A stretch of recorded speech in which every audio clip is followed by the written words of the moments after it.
যারা আছে আমলা বিভিন্ন, আমি বললাম ৯০% মতো প্রায় সবই কলুষিত, দুর্নীতিবাজ, চোর, বাটপার। আপনি কি এটা অস্বীকার করতে পারেন? বুকে হাত দিয়ে বলেন তো আপনি। আজ বেনজির আহমেদের এতদিন পরে কেন? যখন এটা পত্রিকায় আসলো তখনই তো তার ব্যাংক অ্যাকাউন্ট আপনার সিজ করার কথা ছিল। তখন এতদিন পরে ব্যাংক অ্যাকাউন্ট জব্দ করেছে। তার মানে কি? এতদিন আমরা নিশ্চয়ই বুঝতে পেরেছি তাকে টাকাগুলো সরিয়ে নেওয়ার জন্য তাকে সময় আজকে আমাদের কতটা অধঃপতন চলে গেছে দেখেন আজকে বাংলাদেশের যে বর্তমান পরিস্থিতিটা কি বোঝা যাবে। সর্বোচ্চ জায়গা পুলিশের আইজি, সর্বোচ্চ জায়গা আমাদের সেনাবাহিনী একটি গর্বিত বাহিনী ছিল আজকে। দুজনের বিরুদ্ধে ইতিমধ্যে আপনি দেখছেন একজন দুজনের আইজিপি সাহেবেরও কিন্তু আ আপনার নিষেধাজ্ঞা এসেছিল। যে সম্মেলন ছিল ওই সম্মেলনে জাতীয় সংঘের আ ইনভাইটেশন দিয়ে পাশ কাটিয়ে তাকে নেওয়া হয়েছিল।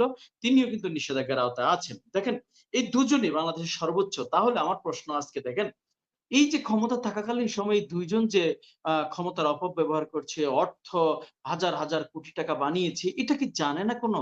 আমাদের সরকার প্রধান, আমাদের সংস্থা, আমাদের অন্যান্য এরা কি জানে না? এরা কি তাদের জানার বাইরে ছিল এটি? নাম্বার 1 নাম্বার 2 দেখেন, নাম্বার 2 হচ্ছে দেখেন এতদিন পরে বেনজির আহমেদের এতদিন পরে কেন?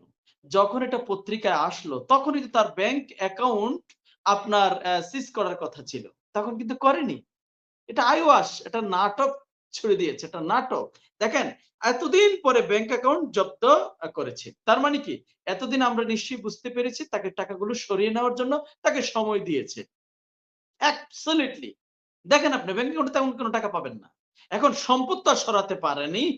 ৪,০০০ কত বিঘা যেন সম্পদ আছে। এটা তো আর সরাতে পারবে না। এটা কোথায় নিয়ে লুকাবে? তার মানে দেখেন, এই যে এতটা অত্যাচারী ছিল, আজকে এদের থেকেও কিন্তু শিক্ষা নিতে হবে।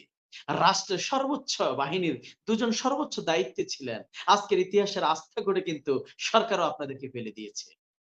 কারণ আপনাদেরকে দিয়ে আর কোন কাজ হবে না। এইরকম প্রত্যেকেরই কিন্তু জানা উচিত। সময়ের ব্যবধানে আপনি কিন্তু মুখোন্মোচিত হবেন। অতএব আজকে এত হাজার, হাজার কোটি টাকা মানুষের কত টাকা দরকার? কত টাকা দরকার মানুষের? নিশ্চয়ই আপনার একটা করোনা মহামারীর সময় একটা শুনেছেন যে আপনার যমুনা গ্রুপের যিনি চেয়ারম্যান ছিলেন, যমুনা গ্রুপের চেয়ারম্যান তিনি আক্ষেপ করে ডাক্তারকে বলেছিলেন, "আমার যা সম্পদ আছে তুমি নিয়ে যাও।" ডাক্তারকে বলেছিলেন, "আমাকে একটু বাঁচতে দাও।" এটা মানুষের কত টাকা দরকার, কত সম্পদের দরকার।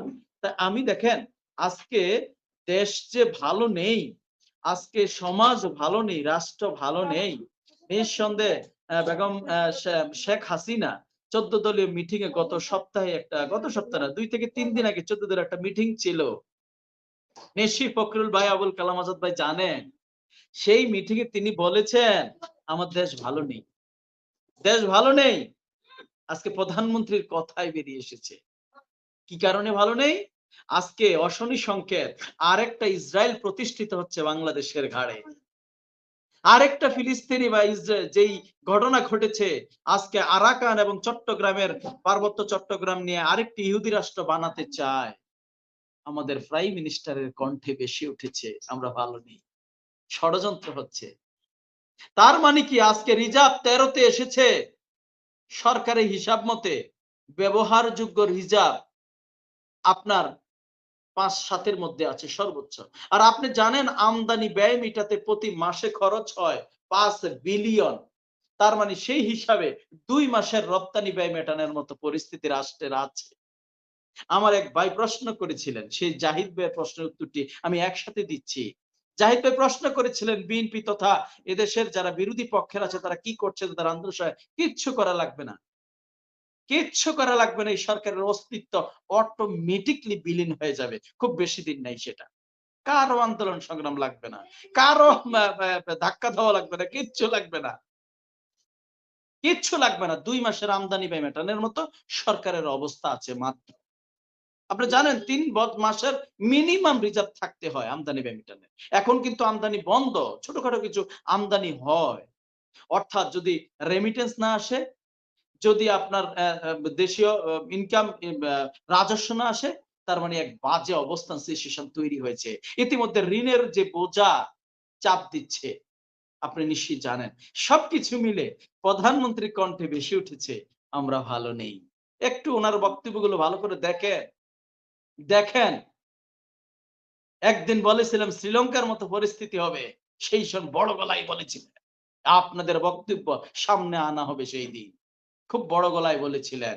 আজকে দেখেন সেই জায়গায় যাচ্ছে। রাষ্ট্রের অবস্থা ভালো নেই। তাই আর বলবো আর সেদিক যাচ্ছি না। আমার বোনদের এবং আমার আমার মাদের উদ্দেশ্যে বলা আসলে যে আজকে তোমার যারা আজকে জনপ্রতিনিধি আছেন, কেউ উপজেলার চেয়ারম্যান, কেউ জেলার কেউ জেলা কি বলে প্রশাসক, আ আ মানি জেলার জেলার প্রশাসকই তো বলে। কেউ আছেন এমপি, কেউ মিনিস্টার। আজকে তাদের সন্তানরা তাদের স্ত্রীদের কাছে উদাত্ত আহ্বান। আজকে এই বাবারা কোথা থেকে ইনকাম করছে? কত টাকা ইনকাম করছে? খুব বেশি টাকা তো ইনকাম করা যায় না। তোমাদেরকে যে ইউএসএ রেখে, কানাডায় রেখে, সিঙ্গাপুরে প্রেক্ষাপট তৈরি করছে। একবার প্রশ্ন করো, তোমরা যদি সৎ হও, অসৎ না হও, তোমাকে বিদেশে পড়াচ্ছে কার টাকা দিয়ে? একবার প্রশ্ন করো। এরকম অসৎ হও না। তাহলে এই অসৎভাবেই তাদের এই পরিণতি গুনতে হবে। আমি আমি মাননীয় প্রধানমন্ত্রী কিন্তু ধন্যবাদ জানাতে পারছি না। এ কারণে পারছি না, জেনারেল আজিজ এবং পুলিশের প্রধান বেনজির আহমেদের সেটা কিন্তু সরকার উদ্ঘাটন করেনি। বেনজির আহমেদ দুজন এবং দুজনই হচ্ছে আমেরিকা স্যাংশনপ্রাপ্ত নাম্বার 1, নাম্বার 2 হচ্ছে বেনজিরের দুর্নীতি প্রকাশ করেছে হচ্ছে ব্যবসায়িক বিভিন্ন দ্বন্দ্বের কারণে, সেটা হচ্ছে কালের কণ্ঠ এবং বাংলাদেশ প্রতিদিন পত্রিকায় প্রকাশ করেছে। মাননীয় প্রধানমন্ত্রী বা কোনো দুদক থেকে আসে না, নাম্বার 1। তার মানে আপনি বলতে চাচ্ছেন এই দুটো কিন্তু অন্য ইয়ে থেকে আসে, এটা প্রধানমন্ত্রী উদ্যোগ নেয়নি। দ্বিতীয়ত, আজকে কি তার মানে তাহলে বলতে চাচ্ছেন, শেষ করছি আমি আপনাকে হাতে দিয়ে দিচ্ছি। তার মানে বলতে চাচ্ছেন আজকে যারা আছে আমলা বিভিন্ন, আমি বললাম 90% এর মতো প্রায় সবই কলুষিত, দুর্নীতিবাজ, চোর, বাটপার। আপনি কি এটা অস্বীকার করতে পারেন? বুকে হাত দিয়ে বলেন তো আপনি। আজকে আপনি দেখলেন 3 দিন আগে উনি অবসরে যাওয়ার 3 দিন পর পর্যন্ত দায়িত্ব পালন করে 35 কোটি টাকা কামিয়েছে।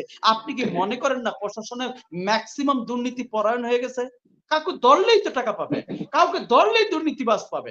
তার মানে আপনি যেটা পত্রিকা প্রকাশ করছে, আপনি তারপর যদি স্টেটমেন্ট হীরা ভাই একটু দেন শেষ করতে দেন, এটা চোর, শেষ করে দেন। আমি হস্তক্ষেপ করব না। না তার মানে আমি কিন্তু মাননীয় হীরা ভাই প্রধানমন্ত্রী উদ্বোধন করেনি, বা তার তার না দুদক করেনি, তার সংস্থা কিন্তু করেনি। আমি অত্যন্ত সবিনয়ে হীরা ভাইকে বলতে চাই, মাননীয় প্রধানমন্ত্রী দেশের প্রধানমন্ত্রী ঠিক আছেন, কিন্তু প্রত্যেকটা সেক্টরকে দেখার জন্য আলাদা আলাদা করে এক একটা লোককে বসিয়ে দেওয়া হয়েছে। সংশ্লিষ্ট ব্যক্তি কর্তৃক যদি মাননীয় প্রধানমন্ত্রীর কাছে সুনির্দিষ্ট অভিযোগ না আসে, ততক্ষণ পর্যন্ত কিন্তু উনি ওইদিকে জানার সুযোগটা একটু কম, বা উনি বিভিন্ন ভাবে একটু কনফার্ম হতে একটু দেরি হয়। আপনি যে গত সপ্তাহে যে নিউজ যার কথা বললেন, আপনি যার কথা এই মুহূর্তে আপনি বলছিলেন যে তাকেও কিন্তু পত্রিকা আসার পর পরেই আমিও তার দৃষ্টান্তমূলক শাস্তি দাবি করছি, এবং তার রিটায়ারমেন্টে যাওয়ার 3 দিন পর পর্যন্ত তিনি কেন কেন ওই চেয়ারে বসে থাকতে হবে? দেশের কি লোকজনের অভাব রয়েছে?